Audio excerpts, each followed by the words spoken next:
Jualan cilor modal Rp100.000, untung bisa Rp1.000.000 sehari. Assalamualaikum sahabat pejuang rezeki. Semoga yang menonton video ini selalu diberi kelancaran rezeki, kesehatan yang tidak pernah putus, dan dimudahkan dalam setiap urusan oleh Allah yang Maha Pengasih. Kali ini Bunda mau ceritakan kisah luar biasa dari seorang pemuda yang bangkit dari keterpurukan. Bayangkan saja, dari dompet yang hanya berisi Rp100.000, ia bisa membangun usaha kecil yang menghasilkan Rp10 juta setiap hari. Bukan jualan emas, bukan juga bisnis online, tapi hanya jualan cilor, jajanan sederhana yang dulu sering kita beli di depan sekolah. Kedengarannya mustahil, kan? Tapi inilah kenyataannya. Dari wajan kecil dan tekad yang besar, seorang pemuda bernama Raffi berhasil mengubah nasibnya. Dari pengangguran yang kehilangan pekerjaan, menjadi pengusaha muda yang omsetnya bikin melongo. Bagaimana caranya? Bagaimana bisa jualan sekelas cilok goreng telur mampu memberi penghasilan jutaan per hari? Dan apa rahasia yang membuat dagangannya selalu laris, bahkan punya cabang di berbagai kota? Semua akan terungkap dalam kisah ini. Kisah penuh perjuangan, semangat, dan keajaiban dari Allah yang menyertai setiap langkah hambanya yang tidak menyerah. Jadi pastikan kalian tonton sampai akhir, karena cerita ini bukan sekadar kisah sukses, tapi pelajaran hidup bahwa rezeki besar bisa datang dari hal kecil, selama dijalankan dengan niat yang tulus dan kerja keras tanpa henti. Selamat datang di kisah inspiratif berjudul, Modal 100.000 untung 10 juta per hari dari jualan cilor. Suatu pagi yang tenang di kampung Cibiru, Raffi duduk termenung di teras rumahnya. Surat pemutusan kerja dari toko tempatnya bekerja masih terlipat di atas meja. Pandangannya kosong, pikirannya campur aduk. Di dompetnya hanya tersisa Rp100.000. Tapi di balik rasa sedih, ada tekad kecil yang mulai tumbuh. Raffi ingat masa kecilnya dulu, saat setiap jam istirahat sekolah, ia rela antre hanya untuk membeli cilor, cilok goreng telur yang rasanya gurih dan bikin nagih. Dari situ muncul ide gila, tapi sederhana. Kalau dulu aku bisa senang hanya dengan jajan cilor, mungkin sekarang aku bisa hidup dari jualan itu. Gumamnya pelan. Tanpa berpikir panjang, Raffi langsung bergerak. Ia menulis daftar bahan yang dibutuhkan di selembar kertas bekas. 1 kilogram tepung tapioka, 100 gram tepung terigu, beberapa butir telur, bumbu penyedap, garam, dan minyak goreng. Ia juga menyiapkan tusuk sate kayu dan plastik pembungkus. Semua ia beli di warung terdekat. Total pengeluaran hanya Rp100.000. Dengan uang itu, Raffi mulai bereksperimen di dapur. Ia mengaduk tepung, mencampurnya dengan air panas, dan membentuk bulatan kecil-kecil seperti cilok biasa. Setelah direbus, ia goreng bersama telur yang dikocok dan sedikit bumbu pedas. Harum minyak dan aroma tepung goreng memenuhi dapur kecilnya.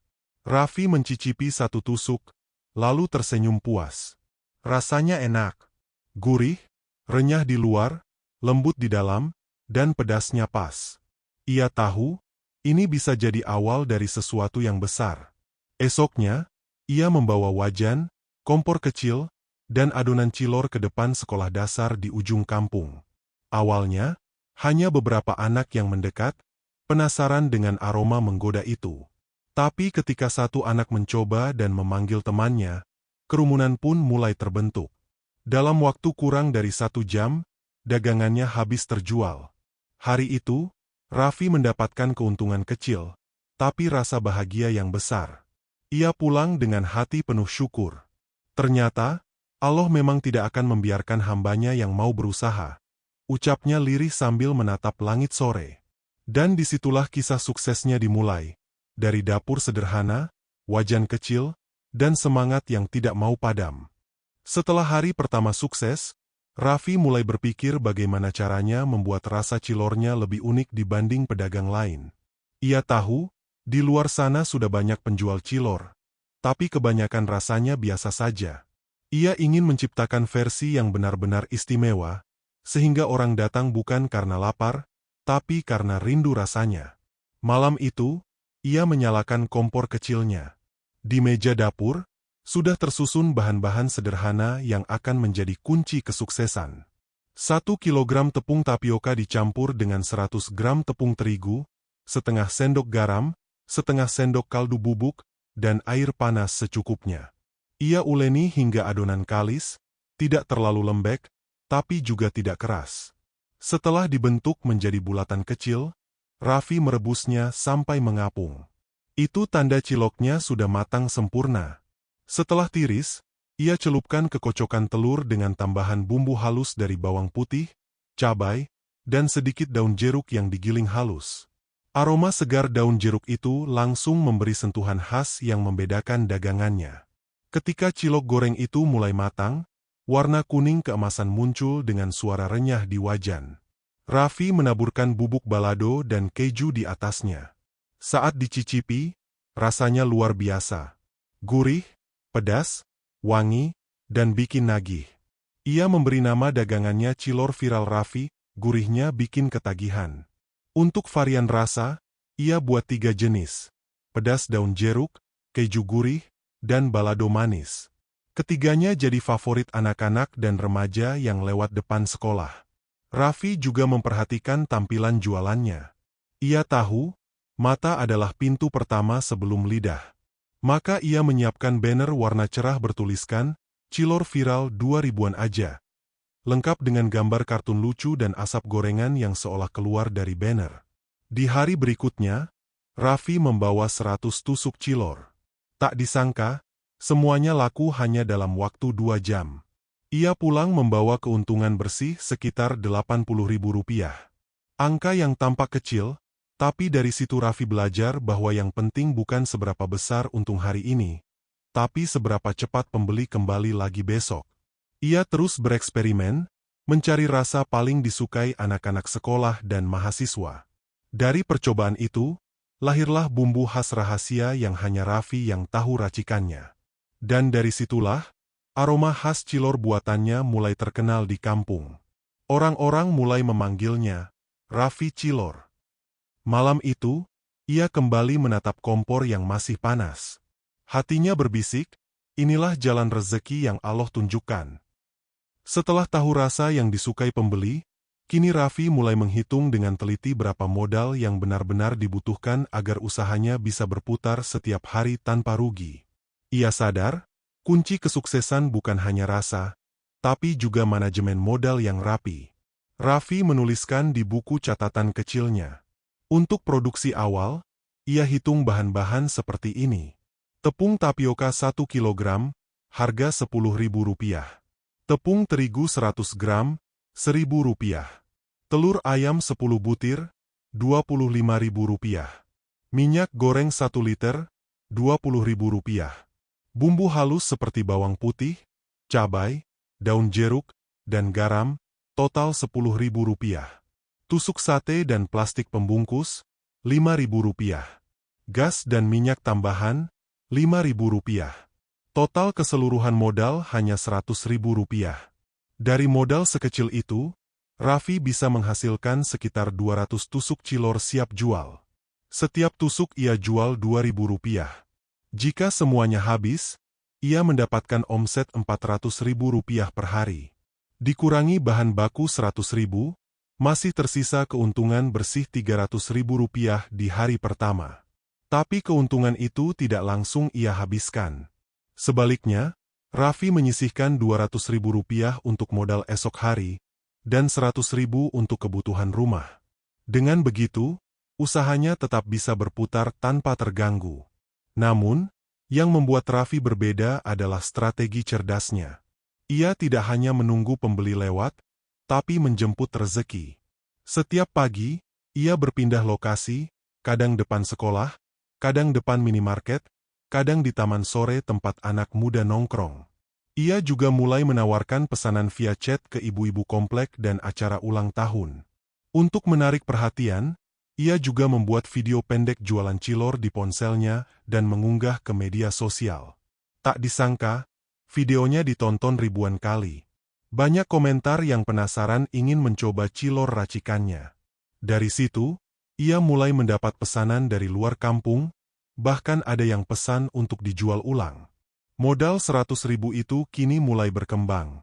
Dalam 1 minggu, omsetnya mencapai jutaan rupiah. Ia tak lagi membawa wajan kecil, tapi mengganti gerobak sederhana yang ia buat sendiri dari kayu bekas dan cat warna kuning cerah.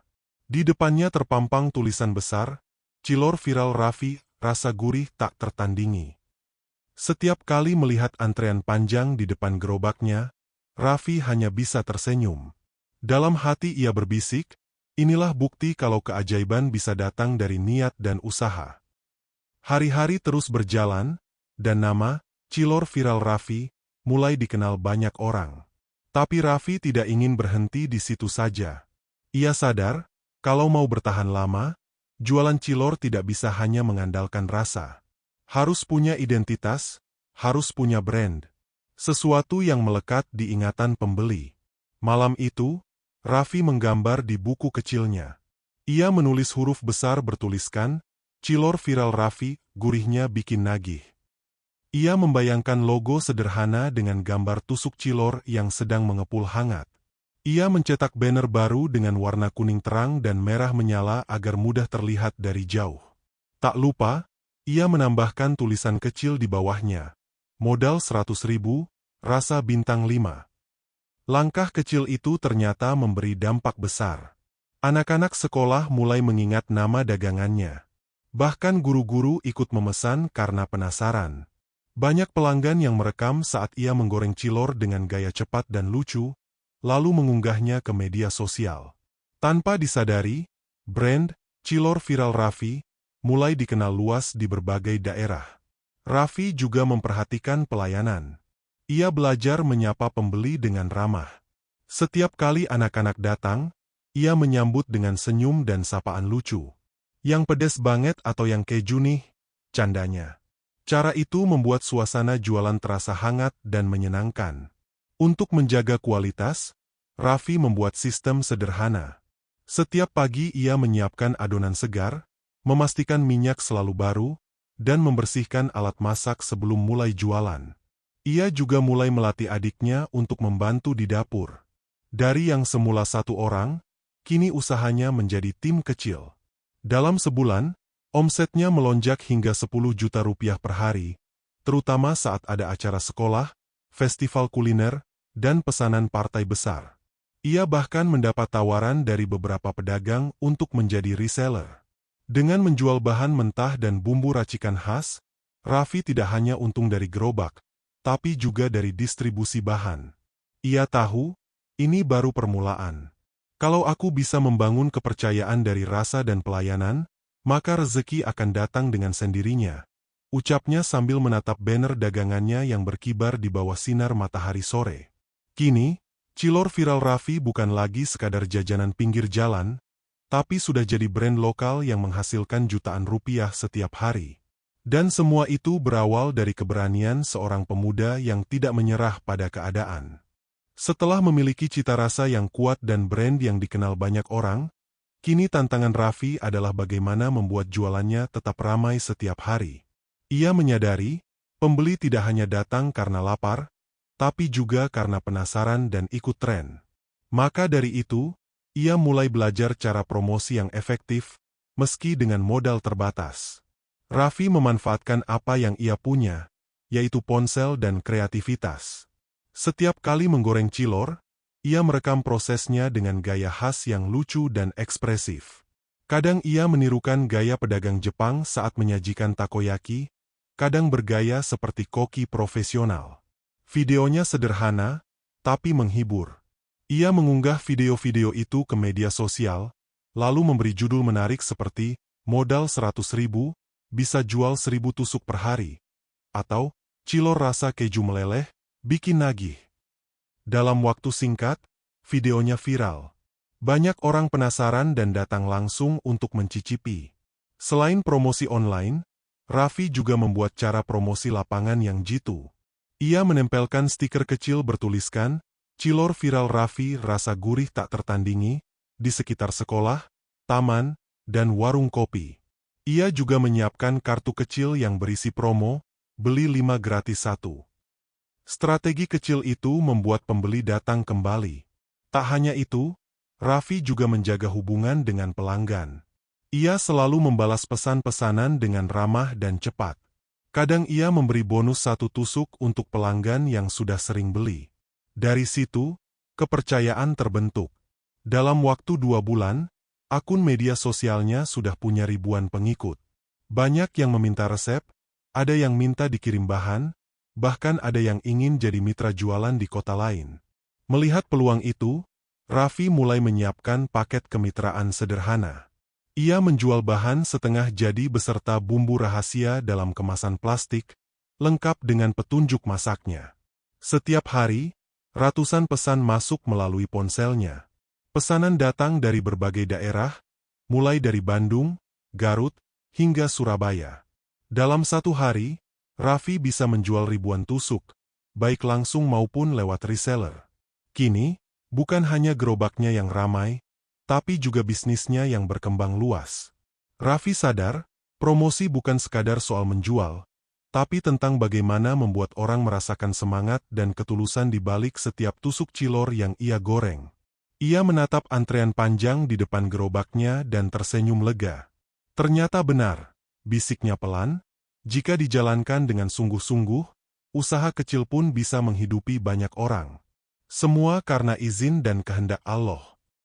Seiring bertambahnya omzet dan pelanggan, Raffi mulai menyadari bahwa keberhasilan usaha bukan hanya soal larisnya dagangan, tapi juga bagaimana mengelola uang dengan cermat. Banyak pedagang yang laku keras, tapi tetap merasa tidak punya uang. Dari situ, Raffi belajar satu hal penting. Mengatur keuangan adalah kunci agar usaha tidak mati di tengah jalan. Setiap malam sebelum tidur, Raffi duduk di meja kecil dengan buku catatan di tangannya. Ia mulai mencatat semua pengeluaran dan pemasukan setiap hari. Misalnya, dari total omzet Rp400.000 per hari, ia pisahkan langsung 3 bagian. Rp100.000 untuk modal bahan keesokan hari, Rp150.000 untuk tabungan pengembangan usaha, dan sisanya untuk kebutuhan rumah serta sedekah. Dari kebiasaan sederhana itu, perlahan ia bisa melihat alur uang dengan jelas. Ia tahu kapan harus membeli bahan, kapan harus mengganti minyak, dan kapan harus menambah stok bumbu. Ia juga belajar menghitung nilai penyusutan alat seperti wajan, kompor, dan gas, supaya tidak kaget kalau sewaktu-waktu ada yang rusak. Selain itu, Raffi membuat strategi stok pintar. Ia tidak pernah membeli bahan berlebihan. Tepung tapioka dan telur selalu ia beli secukupnya agar tidak basi. Ia juga menyimpan bumbu kering di wadah tertutup supaya tahan lama. Dengan cara itu, ia bisa menekan risiko rugi akibat bahan terbuang. Untuk menjaga arus kas, Raffi mulai memisahkan uang pribadi dan uang usaha. Ia membuat 2 kotak kecil. 1 diberi label, usaha, 1 lagi, rumah. Tidak ada yang boleh diambil dari kotak usaha kecuali untuk keperluan jualan. Awalnya sulit, tapi lama-lama ia terbiasa. Dan hasilnya luar biasa. Dalam 3 bulan, tabungan usaha Raffi mencapai lebih dari Rp15 juta. Raffi juga belajar bahwa kedisiplinan dalam mencatat pengeluaran bisa mencegah kebocoran uang kecil yang sering tidak terasa. Uang parkir, plastik tambahan, bahkan biaya gas pun ia tulis semua. Ia mengingat kata ustadz di kampungnya, siapa yang disiplin dalam hal kecil, maka Allah akan percayakan urusan besar kepadanya. Dengan manajemen keuangan yang tertata, kini Raffi bisa tidur dengan tenang setiap malam. Ia tahu besok dagangan tetap bisa berjalan tanpa harus bingung mencari modal lagi. Usahanya kini tidak hanya bertahan, tapi juga tumbuh dengan stabil dan kuat. Yang penting bukan seberapa besar uang yang datang, ujar Raffi sambil menatap gerobaknya yang kini penuh stiker pelanggan setia, tapi seberapa bijak kita mengelolanya agar terus membawa berkah. Setelah beberapa bulan berjualan dan keuangannya mulai stabil, Raffi mulai berpikir lebih jauh. Ia tahu, kalau terus berjualan sendirian, tenaganya tidak akan cukup untuk melayani semua permintaan. Apalagi pesanan sudah datang dari berbagai daerah. Maka, ia pun memutuskan untuk membentuk tim kecil agar usahanya bisa berkembang lebih cepat. Langkah pertama yang ia ambil adalah mengajak adiknya, Dimas, untuk ikut bergabung. Dimas bertugas membantu di dapur, menyiapkan adonan dan bumbu rahasia setiap pagi. Raffi kemudian merekrut 2 teman lama, Bayu dan Andra, untuk mengurus gerobak di 2 lokasi berbeda, satu di depan sekolah, satu lagi di dekat taman kota. Agar semua berjalan lancar, Raffi membuat sistem sederhana. Setiap anggota tim mendapat bagian keuntungan dari hasil penjualan harian. Ia juga melatih mereka cara menggoreng dengan cepat, menjaga rasa, dan berinteraksi ramah dengan pembeli. Semua harus sesuai standar rasa, cilor viral Raffi. Tak disangka, pembagian kerja itu membuat penjualan melonjak drastis. Dalam waktu 2 minggu, ketiga gerobak tersebut bisa menjual lebih dari 2.500 tusuk cilor per hari. Dari yang awalnya hanya omzet ratusan ribu, kini pendapatan Raffi mencapai lebih dari 10 juta rupiah per hari. Namun bagi Raffi, uang bukan satu-satunya tujuan. Ia ingin menciptakan lapangan kerja untuk orang-orang di sekitarnya. Ia sadar, dulu dirinya juga pernah berada di titik sulit, tanpa pekerjaan dan tanpa harapan. Karena itu, ia ingin agar orang lain juga merasakan perubahan hidup seperti dirinya. Raffi kemudian membuka pelatihan singkat gratis bagi para pemuda kampung yang ingin belajar jualan. Ia mengajarkan resep dasar, cara mengatur modal, hingga trik melayani pelanggan. Beberapa dari mereka kini ikut menjual cilor dengan membawa nama Cilor Viral Raffi di kota lain seperti Garut, Tasik, dan Subang. Untuk menjaga kualitas, Raffi membuat bumbu racikan instan dalam kemasan. Ia jual seharga 100.000 per paket, cukup untuk 100 tusuk cilor. Sistem ini membuat para mitra mudah berjualan tanpa harus meracik dari awal. Dari sinilah, bisnisnya berkembang pesat. Suatu sore, Raffi duduk di depan rumah sambil menatap 3 gerobak berwarna kuning cerah yang baru selesai beroperasi. Senyumnya hangat, matanya berkaca-kaca. Dulu aku hanya ingin bisa makan dari hasil kerja sendiri, katanya pelan, tapi Allah memberiku lebih dari itu, kesempatan untuk membantu orang lain. Dari modal 100.000, kini ia punya tim solid, 3 cabang aktif, dan puluhan reseller di berbagai daerah. Semua berawal dari satu hal kecil, niat yang tulus untuk bangkit. Pagi itu, udara masih sejuk saat Raffi menyalakan kompor di depan gerobaknya. Asap minyak goreng menari pelan di udara, diiringi suara riuh anak-anak sekolah yang sudah tak sabar menunggu cilor kesukaan mereka. Semua berjalan seperti biasa, tapi di hati Raffi, ada rasa syukur yang luar biasa. Ia tak pernah menyangka, usaha kecil yang dulu dimulai dengan 100.000 rupiah kini bisa menghasilkan jutaan setiap hari. Namun di balik kesuksesannya, Raffi tahu bahwa semua ini bukan hanya karena kerja keras, tapi juga karena keberkahan dari Allah. Ia selalu berusaha menjaga setiap langkah usahanya agar tetap jujur, bersih, dan tidak merugikan orang lain. Ia percaya, rezeki bukan hanya angka, tapi juga ketenangan hati dan manfaat untuk sesama. Raffi punya 3 prinsip utama yang selalu ia pegang. Yang pertama adalah kejujuran. Ia tidak pernah menipu timbangan atau mengurangi bahan. Rasa yang dibeli pelanggan harus sama seperti yang ia janjikan. Yang kedua, konsistensi. Rasa cilor yang enak tidak boleh berubah. Mau banyak pelanggan atau sedikit, semuanya harus mendapatkan kualitas yang sama. Yang ketiga, berbagi. Setiap akhir pekan, Raffi selalu menyisihkan sebagian hasil jualannya untuk berbagi makanan ke panti asuhan dan warga sekitar. Ia pernah berkata kepada adiknya, "Kalau kita mau usaha tetap hidup lama, jangan cuma kejar untung, tapi kejar berkah." Kalimat itu kini menjadi moto timnya. Di setiap gerobak, mereka menempelkan tulisan kecil, "Jual dengan hati, bukan sekadar mencari rezeki." Dalam setahun, Raffi sudah memiliki 5 cabang dan belasan mitra yang tersebar di berbagai daerah. Ia mulai menabung untuk membuka dapur pusat yang bisa memasok bahan dan bumbu ke seluruh cabang. Tapi di tengah semua itu, ia tetap menjaga kesederhanaan. Ia masih turun langsung berjualan setiap pagi, menyapa pelanggan satu persatu. Suatu malam, setelah menutup gerobak, Raffi menatap langit dan berbisik pelan, "Ya Allah, dulu aku hanya punya 100.000, tapi engkau beri lebih dari yang kuminta. Jadikan aku hamba yang pandai bersyukur dan bermanfaat bagi orang lain. Ia tahu, kesuksesan sejati bukan diukur dari berapa banyak uang yang masuk, tapi dari seberapa banyak kebaikan yang bisa dibagikan. Karena bagi Raffi, setiap tusuk cilor yang ia jual bukan hanya makanan, tapi simbol perjuangan, doa, dan kasih sayang yang terus tumbuh dari tangan sederhana seorang pemuda kampung. Dan begitulah, kisah cilor viral Raffi menjadi bukti nyata bahwa dengan niat, kerja keras, dan keikhlasan, modal kecil pun bisa membawa pada rezeki yang tak terduga. Barang siapa bertawakal kepada Allah, maka Allah akan mencukupkannya. Begitu firman-Nya dalam surat At-Talaq ayat 3.